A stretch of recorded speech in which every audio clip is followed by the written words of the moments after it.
তো hello guys, নতুন একটা ভিডিওর সাথে আবার চলে আসলাম তোমাদের সাথে।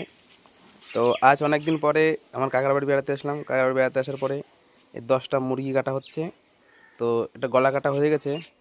গলা কাটা হয়ে গেলে এটাকে এখন ক্লিন করা হবে। ক্লিন করার পরে আবার দেখাচ্ছি 10টা মুরগি। তো এটা পরিষ্কার করার প্রসেস শেষ হয়ে গেছে, এখন এটা ধোয়ার পালা।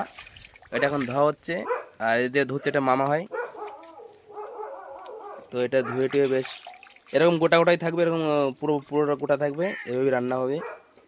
তো টোটাল 10টা মুরগি ছিল, 10টা মুরগি কাটা হয়েছে।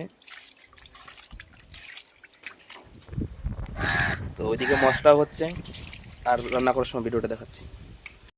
তো আবার চলে আসলাম মাংসটা ধুয়ে ক্লিন করে, এখানে মাংসটা রাখা আছে। কিন্তু মাংস ধোয়ার পরে চলে আসছি মশলা মশলা রেডি করার জন্য। মশলা রেডি করেছি। হ্যাঁ, এখানে আছে এলাচ, এলাচ আছে, লবঙ্গ আছে, গোলমরিচ আছে।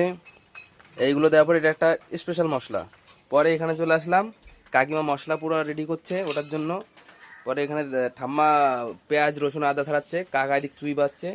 হ্যাঁ, তো এইগুলো সব কিছু রেডি করার পরে নেক্সট ভিডিও দেখাচ্ছি যখন রান্নার চালু করব তখন। তো রান্নাটা আমিই করব। পুরো রেডি হয়ে গেছে, এখন পুরো মাংসটা ছাড়বো এর ভিতরে।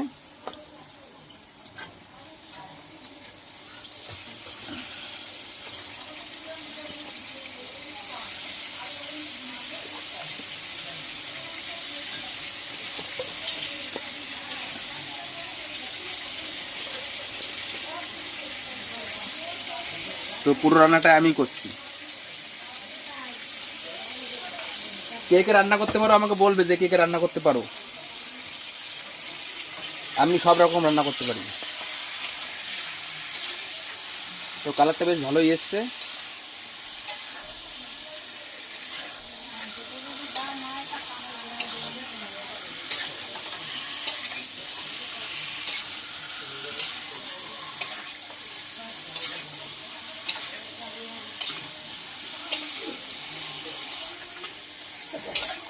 এইটা কাঠে রান্না করলে খুব ভালো হতো, কারণ কি অনেকটা মাংস তো।